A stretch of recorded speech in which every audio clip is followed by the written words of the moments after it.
या बातमीपत्राचे प्रायोजक आहेत महालक्ष्मी तथास्तु आणि महालक्ष्मी सुपर बाजार। आता कोणत्याही खरेदीवर मिळवा लाईफ टाइम डिस्काउंट। काँग्रेसचे आमदार सतेज उर्फ बंटी पाटील सिंधुदुर्ग दौऱ्यावर आले होते। सावंतवाडीत काँग्रेसच्या वतीने त्यांचं स्वागत करण्यात आलं।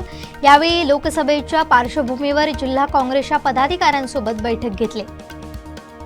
मुंबई गोवा महामार्गाच्या रखडलेल्या कामाला केंद्रीय मंत्री नितीन गडकरी यांनी कोकणी माणसाला जबाबदार धरले। पहिल्यांदा या रस्त्यावरून गाडीनं फिरावं, मग समजेल कोकणातील रस्ता कोकणी माणसामुळे नव्हे तर प्रशासनामुळे रखडला असल्याचा आरोप परशुराम उपरकर यांनी केला। सिंधुदुर्गात अजूनही काँग्रेसला मानणारा मतदार आहे, त्यासाठी पळापळ करून लोकांपर्यंत पोहोचणं गरजेचं आहे। यासाठी येणाऱ्या काळात आम्ही नक्कीच लोकांपर्यंत पोहोचण्याचा प्रयत्न करू, असा विश्वास सतेज उर्फ बंटी पाटील यांनी व्यक्त केला। सिंधुदुर्ग जिल्ह्यातील हजारो कामगार क्रांतीदिनी जिल्हाधिकारी कार्यालयावर आपल्या विविध मागण्यांसाठी धडकलेत। भारतीय मजदूर संघाच्या वतीने जिल्हाधिकारी कार्यालयासमोर एकवटले। सावंतवाडीचे सुपुत्र दीपक केसरकर हे कोल्हापूरचे पालकमंत्री आहेत, मात्र भाजपने पालकमंत्री बदलावाची मागणी केली आहे। केसरकर हे पर्यटनासाठी येत असल्याचं भाजपचंच म्हणणं आहे, असा टोला काँग्रेस नेते सतेज पाटील यांनी लगावलाय। कणकवली आचरा मार्गावरील रामगड इथं टेम्पो पलटी होऊन आतील क्लीनर ठार झाला। रवींद्र यशवंत कदम असं मृताचं नाव आहे।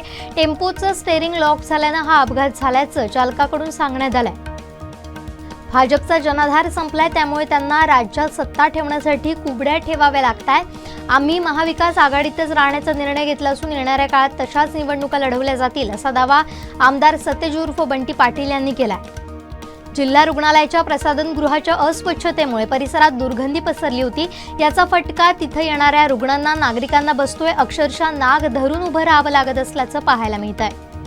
शिकारीच्या उद्देशानं विनापरवाना काडतुसाची बंदूक घेऊन जात असताना वेंगुर्ले इथं एकाला काडतुसांसह ताब्यात घेण्यात आलं। मंगेश भिकाजी गावडे असं त्याचं नाव आहे। दोडा मार्गातील कुडासे गावाचे विभाजनाबाबत येथील तहसीलदार यांच्यासमोर झालेल्या सुनावणीत कुडासे गाव विभाजनाला कुडासे वासियांनी कडाडून विरोध केला। सिंधुदुर्गातील कुडाळ तालुक्यात कुंदे, गावडेवाडी आणि कदमवाडी परिसरात गेले 8 दिवस गवार रेडे भात शेतीचं नुकसान करतायत। शेतकरी अनिल गणपत गावडे आणि अन्य शेतकऱ्यांचे या गवार रेड्यांनी नुकसान केलंय। सावंतवाडीतील कलंबिस्त गणशेळवाडी येथील भास्कर भोजू सावंत यांनी आपल्या राहत्या गळ्यात गळफास लावून आत्महत्या केली। घरात ते एकटेच होते, मानसिक दबावाखाली आल्यानं आत्महत्या केली असावी असा प्राथमिक अंदाज सावंतवाडी पोलिसांनी व्यक्त केला। दोडामार्ग तालुक्यात अनेक ठिकाणी नदी ओहोळांवर नवीन पूल बांधले गेलेत, मात्र पुलांच्या जोड रस्त्यांकडे ठेकेदार आणि बांधकाम विभागानं दुर्लक्ष केल्यानं वाहन चालकांना पावसाळ्यात जोड रस्त्यावरील खड्ड्यातून प्रवास करावा लागतोय। कुत्र्याच्या तावडीत सापडलेल्या सामराच्या पिल्लाला रिक्षा चालक प्रथमेश गावडे यांच्यामुळे जीवदान मिळालंय। त्यासाठी त्यांना शैलेश गावडे आणि राकेश अमृसकर यांनी मदत केली। रायगड पोलिसांनी 2 बोटीतून 46,000 लिटर अवैध डिझेल जप्त केले असून मांडवा किनारी पोलिसांच्या हद्दीत 9 जणांना अटक केली आहे। जप्तीची एकूण किंमत 1.3 कोटी रुपये आहे। काँग्रेसमुळे शरद पवार पंतप्रधान झाले नाहीत असं देशाचे पंतप्रधान नरेंद्र मोदी म्हणतात। मोदी यांना पवारांबाबत इतकी सहानुभूती असेल तर भाजपनं त्यांना पंतप्रधान करावं असा सल्ला प्रदेशाध्यक्ष नाना पटोले यांनी दिला। राज्यात वातावरण ढगाळ राहणार असल्याचा अंदाज हवामान विभागानं वर्तवलाय। काही ठिकाणी हलक्या ते मध्यम पावसाची शक्यता हवामान विभागानं वर्तवली आहे।